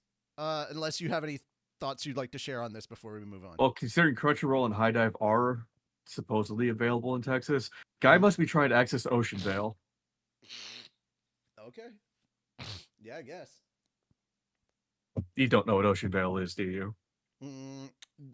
Canadian site, or is it more the? No, it's another anime site that streams both suitable for work and hentai. Gotcha. I know about Ocean Dubs. I didn't know about Ocean Vale. Ocean Vale is a legitimate website to watch hentai and non-hentai versions of hentai. Okay, gotcha. All right, anything else? That's all I had. Okay. So, Ace of Diamond. We got 2 bits of news about Ace of Diamond. So, Ace of Diamond Act 2 Core 2 anime reveals a teaser trailer, which all well and good. I'm not going to make everybody sit through this. We've got so much to cover. But yes, basically the second set, basically the final bit of the manga for Act 2. There has not been an Act 3, which is sad because I want to see what the main characters are like when they reach their 3rd year. But yeah, baseball anime is getting more baseball, and I love this series. I'm a fan. That's why I wanted to talk about it. But unfortunately, we're limited in the amount of time. It's already been almost 2 hours, so I gotta get moving. On the other side of things, Nakama Press presents Ace of Diamond Omnibus Collection on the manga side of everything. So they're doing an omnibus for it, for both Act 1 and Act 2, I'm assuming. But let's go ahead and read a little bit more. Mad Cape Studios' Nakama Press imprint is proud to announce the Ace of Diamond Omnibus 1, the first edition of the long-running baseball manga that has captivated readers worldwide with its heart, intensity, and unforgettable cast of characters. And then, written and illustrated by blah, blah, blah. Okay, volumes 1 through 24 were the first translation, and 24 through 47 were the second translation, and the lettering. Okay. After a crushing middle school loss, Sawamura is recruited to attend Saito High, one of Japan's most competitive baseball programs. Surrounded by elite players, including a prodigy catcher and fierce rival pitchers, he must fight to prove himself worthy of the mound. The other reason I like this series is especially because of the prodigy catcher that's there, it shows how much thought goes into actually playing the game. If you don't know what's going on internally, baseball is so fucking boring.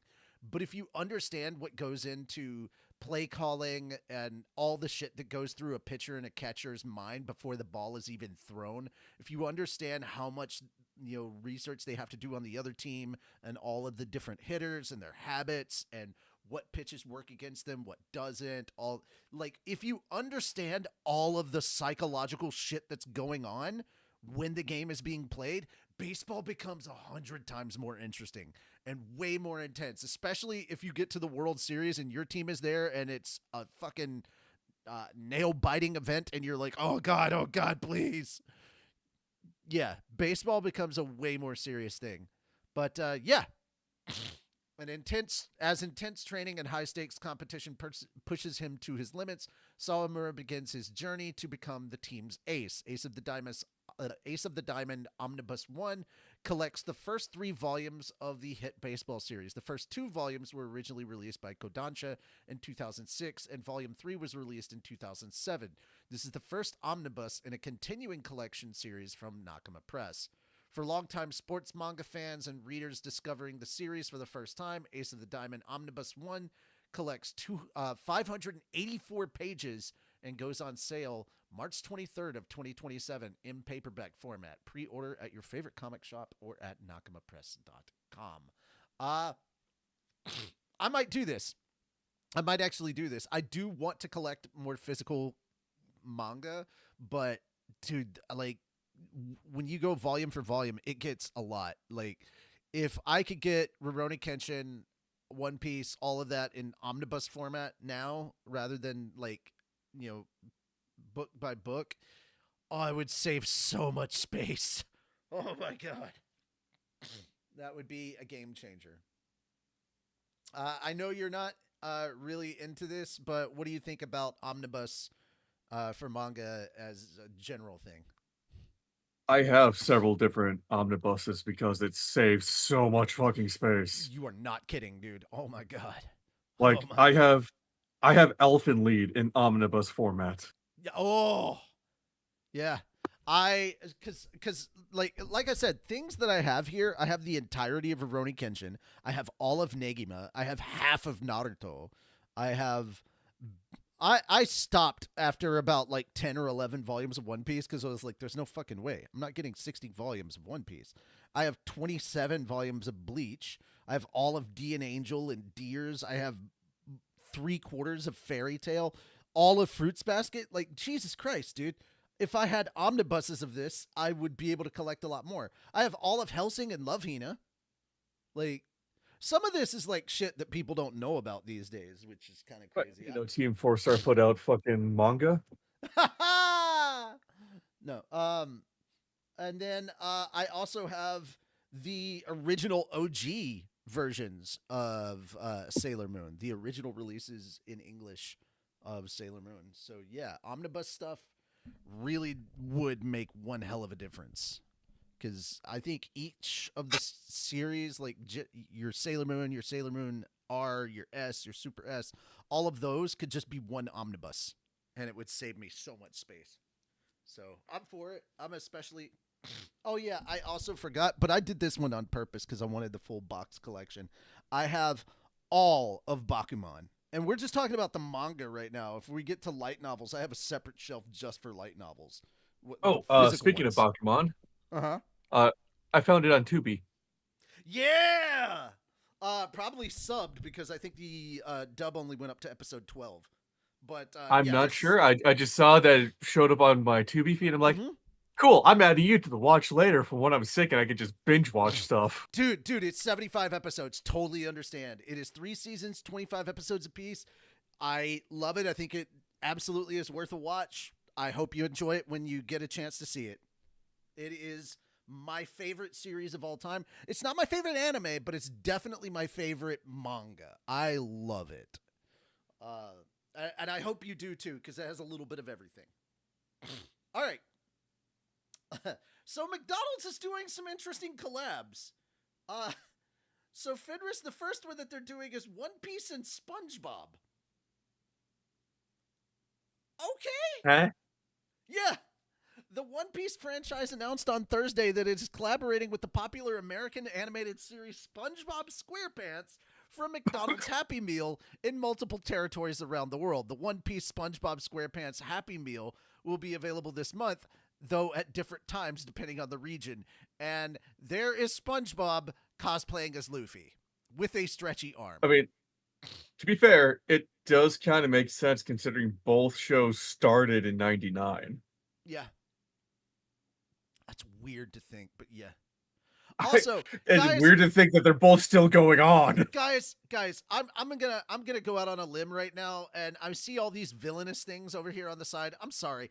The show that I think that needs a season 2 right now is Pretty Princess Punch-Out. Or Please May I Ask for One Last Thing. The one where the princess just beats the hell out of everybody. When a princess throws hands. I need a season 2 of that. Right now. Give me. If you have not seen, guys, if you haven't seen the anime, then just check out CJ DeChamp giving like a mini review on it where he just talks about how the princess is just handing out belt to ass. That's all you need to see. Also, as crazy as everything is on that, and you think, oh my god, you've spoiled the whole anime for me. Dude, that's just the first 5 episodes. He covers just the first 5 episodes. There's still 7 more to go. It's crazy. Like, it is catharsis, the anime. If you've ever just want to see shit people just get the dog water beat out of them. Or if there's a certain character that you don't like because he's so annoying, sorry, he's getting punched. He's the first one to get his ass beat. Or if you just like anime where they throw hands. If you need more blood in your life, Pretty Princess Punch-Out. I'm just saying. All right, so yeah, SpongeBob and One Piece, but that's not where the strange shit ends. McDonald's is also teasing a Hello Kitty Godzilla crossover. No, that's happened before. Okay, well, here we go. Hello Kitty kind of has crossovers with a lot of shit. To be fair, yeah, that does make sense. Also, at least this is just straight up Japan. Like, Godzilla and Hello Kitty are just straight up Japan. Okay, so August 18th, in 2 days, this is happening. Yeah. All right. Oh, okay, so I was going to say this, but the internet beat me to it. I was going to be like, Crunchyroll, sponsoring more highway accidents and possible vehicular manslaughter. Crunchyroll is coming to BMW and Mini vehicles with 40 other brands to follow. And yeah, so they have a car app now. Now, I did look a bit more into this. You cannot replay an episode or download or any of that stuff unless the car is in park.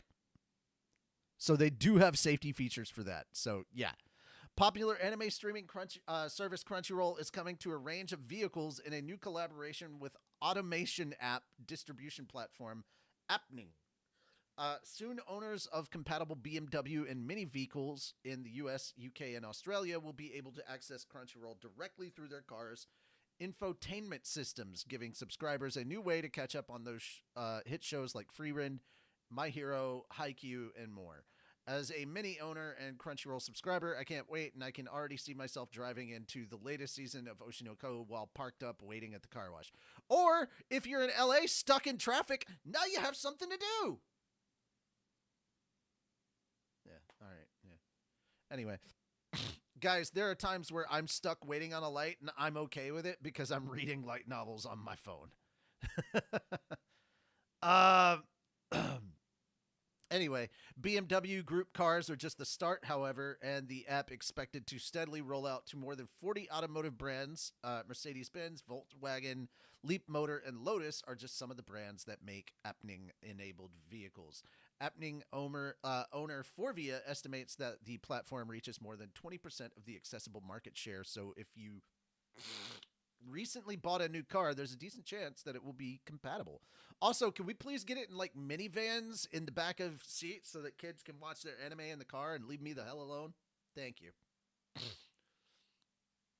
On the announcement, Crunchyroll Senior Vice President of Global Distribution and Business Development said that today's consumers expect their entertainment to be available wherever they are, including in their vehicle. While with Crunchyroll coming soon to global automotive partners, the anime experience will be even more accessible on every journey. Okay, here's the thing. If you're going to give me anime in my car, then we need better self-driving cars. because I'm not paying attention to the road if there's anime on. I'm just saying, I want to be completely honest. Now, I'm driving an old car. To me, a car is a car. You know, just like a phone is a phone. That's why I don't do texting or looking stuff up on my phone for 2 reasons. Number 1, I think of a phone as just a device to call people and talk to them. Number 2, I work at home and I have the computer and the internet in front of me, so I don't usually think about my phone as a computer device. I know that it is, but it doesn't it's not something that sits in the back of my head at all times because I'm always in front of my computer. So that's part of it probably. Anyway, what do you think about this? Is vehicular manslaughter about to rise? Yes, no, maybe so? Let me know in the comments. And Fenris, what are your thoughts on this? This has to be one of the stupidest ideas that they've ever done. I need those Demolition Man self-driving cars if we're going to do this. Exactly. God, I fucking miss Demolition Man. That was such a good movie.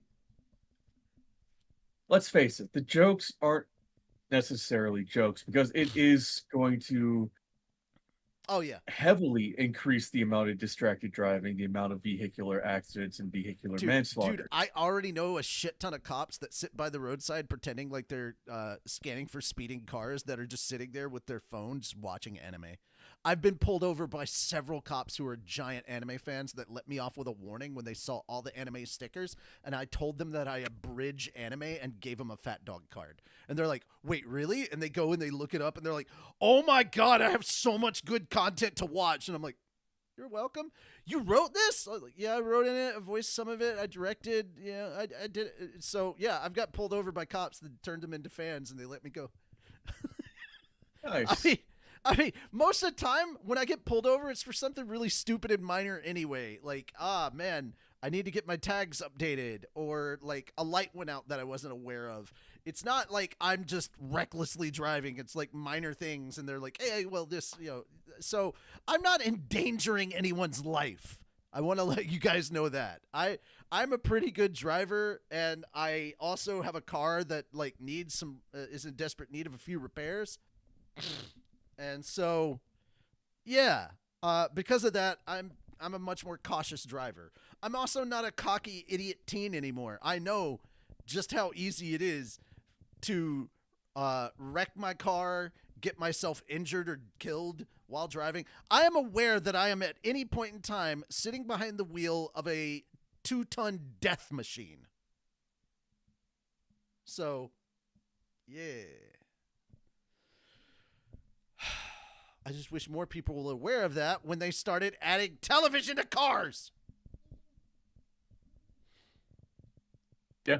I don't think this is the thing that should exist in cars. I don't think this should exist in cars in general until self-driving became a thing. Like, and it was like legit. Like self-driving cars were like properly legit. That, or if they're going to implement this, do it in like what you said, minivans. Where, they can watch it in the back and you can't see it in the front. Or better yet, that. Or better yet, public transit. If I'm on the bus, Crunchyroll, Subway, Crunchyroll, that shit. If you're on public transit where you're not the one in charge of getting from point A to point B, absolutely understand that. Cue Fast and Furious soundtrack. I wonder if they know how they die in Tokyo. All right. High Dive Mainichi Broadcasting System Inc. anime output deal set Nia Liston and the Merciless Maid premiere. Okay. AMC Global Media's anime-focused High Dive streaming service and Japan's Mainichi Broadcasting System have signed a new multi-year exclusive output deal, marking High Dive's largest content programming agreement to date. The pact extends a partnership the companies launched in 2023, under which High Dive holds exclusive worldwide rights to the distribution or to distribute selected MBS anime programming outside of Asia. Under the new agreement, High Dive will simulcast MBS upcoming multi-year slate of exclusivity of series exclusively as titles roll out over coming seasons. The shows will be available on to High Dive subscribers in the US and Canada, along with international markets such as Australia, New Zealand, the UK, and Ireland. The existing alliance has already brought High Dive hits like My Gift Level 9999, Unlimited Gotcha, I Parry Everything, The Most Heretical Last Boss Queen from Villainous to Savior, Hell Mode, and In Another World with Garbage Balancing. That sounds really funny. I want to watch that. In Another World with Garbage Balancing. No, that's the full name of Hell Mode. Of Hell Mode. The Hardcore Gamer it was Domination in Another World I with thought Garbage it was Balancing. another one. Okay, god damn it. I hate these long titles. It's just Hell Mode. Just call it Hell Mode. All right. I thought that was another series. Yeah, the anime bugs me. I love the light novel. The anime just looks too kiddie. It's the animation side of things that bothers me. The deal's inaugural title, Nia Liston, the Merciless Maiden, debuts stateside on August 21st during Anime NYC 2026, ahead of joining High Dive's Fall 2026 simulcast season lineup when it bows in Japan this October.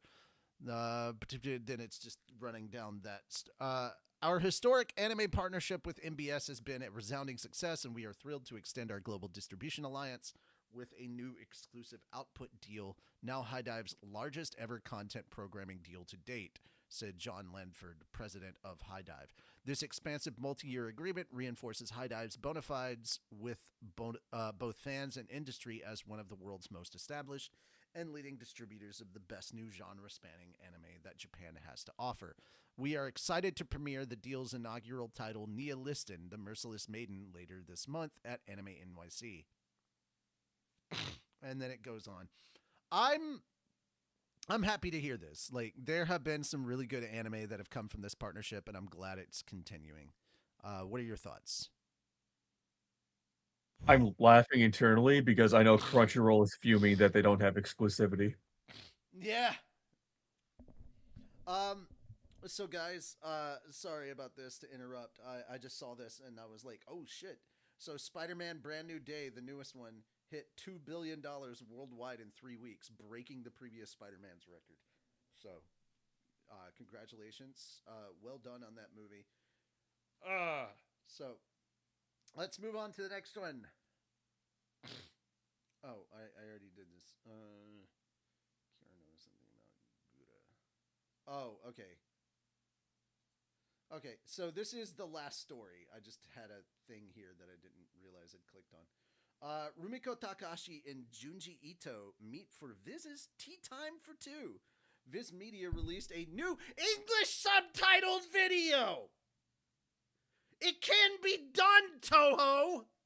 Yeah, I'm riding this high horse into the ground. I don't give a fuck. I'm gonna beat the hell out of this corpse. They're like, you're beating a dead horse, and it deserved it. So, that's where I'm at.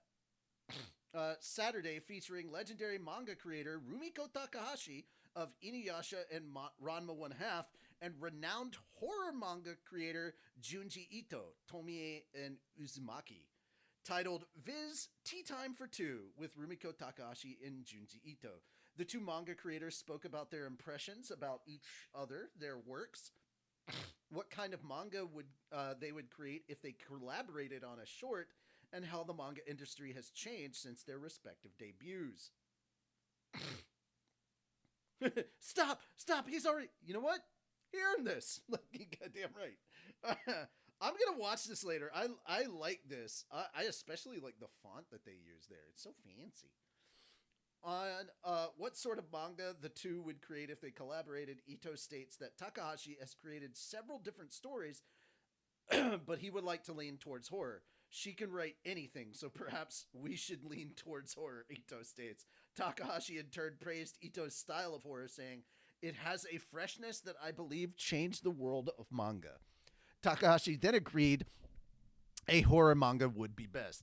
When digging further into the concept, the two spoke of capturing the minds of older men and the Ito calamity attacking a middle-aged man. Takahashi concluded the segment joking, we wouldn't do it though. Following the release of the video, Ito shared the video to his Twitter account In his post, the horror icon stated that he met Takahashi in San Francisco in January for filming. As of press time, Ito's post has over 7,900 likes and 15 comments. Are you kidding? Just that? Oh, man. Since making her debut in 1978, Takahashi has created such manga as Urusei Yatsura, Meizani Koku, Mermaid Saga, Rumik Theater, Ranma 1/2, 1 Pound Gospel, and Inuyasha. In her career over 4 decades, many of her works have become internationally popular and inspired anime and live-action adaptations. Takahashi was inducted into the Harvey Awards Hall of Fame in 2021. She was similarly inducted into the Will Eisner Comic Awards Hall of Fame in 2018. The Will Eisner Comic Industry Awards inducted Ito into the Hall of Fame in July of last year.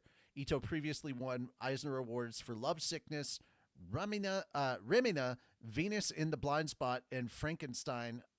Comic-Con International in San Diego awarded its Inkpot Award to Ito in 2023, and Junji Ito Maniac, Japanese Tales of the Macabre, an anime based on 20 different Ito stories, debuted worldwide on Netflix back in January 2024.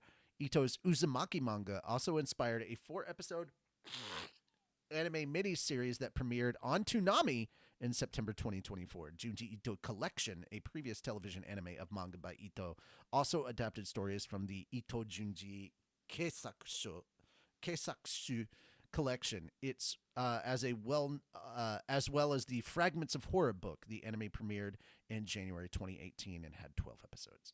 So, yeah, I would love a horror manga written by the two of them. I think that would be dope. Be interesting. Oh yeah. But yeah, there we go. That is everything, gang. It took us a bit of time, and if it felt like I was rushing at the end, I was. I'm not gonna lie. I'm not even gonna pretend to deny it. It 100%. Oh god, I clicked off of the thing and it auto-played. Sorry about that, guys. You heard but did not see. But yeah, that's it. That's all the stuff that we had to cover. Thank you all so much for coming and hanging out with us for this one. There is some more work that we got to do after this. Like I said, we've got to choose the from all the auditions that came in today and all that stuff. And you know what? Instead of actually we do have to record it. I was going to go ahead and just be like, hey, announcement. But no, we do have to record the thingy. So we're going to have another video coming out relatively soon discussing changes to stuff because of Kickstarter issues. All right. That is it. We will see you guys later. Take care and bye for now. This has been Anime Church, the church where you can cosplay and no one will judge you for it. I am Richie Roberts, your Minister of Science and Technology. And I'm Fender Server, and your patron saint to tacos and alcohol. And we will see you all later. Take care. Have a good day and bye for now.